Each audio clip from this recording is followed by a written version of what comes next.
उपचुनाव के लिए बीजेपी ने 7 उम्मीदवारों की सूची जारी कर दी है। करहल, कुंदरकी, गाजियाबाद, फूलपुर, मझवा, कचहरी और खैर सीटों पर उपचुनाव के लिए भारतीय जनता पार्टी ने प्रत्याशियों का ऐलान कर दिया है।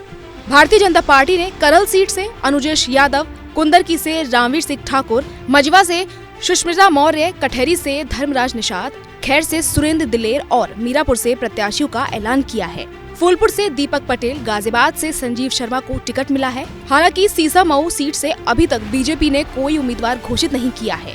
कचहरी और मझवा के प्रत्याशी कौन हैं? कचहरी से धर्मराज निषाद मूल रूप से बसपाई हैं। 3 बार बसपा के विधायक और बसपा सरकार में मंत्री भी रहे। 2022 से पहले बीजेपी में आए, चुनाव लड़े और हार गए।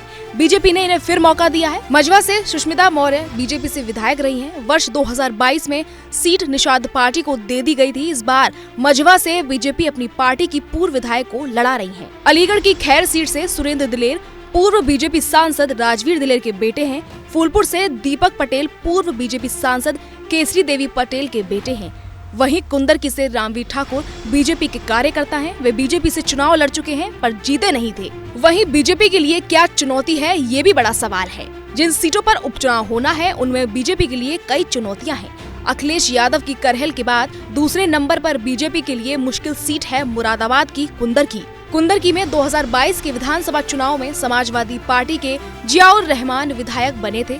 लोकसभा चुनाव में वे संभल सीट से सांसद चुने गए हैं। कुंदरकी विधानसभा पर बीजेपी को केवल एक बार 1993 में सफलता मिली थी। इस विधानसभा में मुस्लिम वोट करीब 65% और हिंदू वोट 35% है। इसके अलावा कानपुर की सीसामऊ सीट समाजवादी पार्टी के विधायक इरफान सोलंकी के सजायाफ्ता होने से खाली हुई है। ये समाजवादी पार्टी की मजबूत सीटों में से एक है, जहां इस बार सपा इरफान सोलंकी के परिवार से किसी को टिकट दे सकती है। वहीं इरफान के साथ लोगों की सहानुभूति भी दिखाई देती है।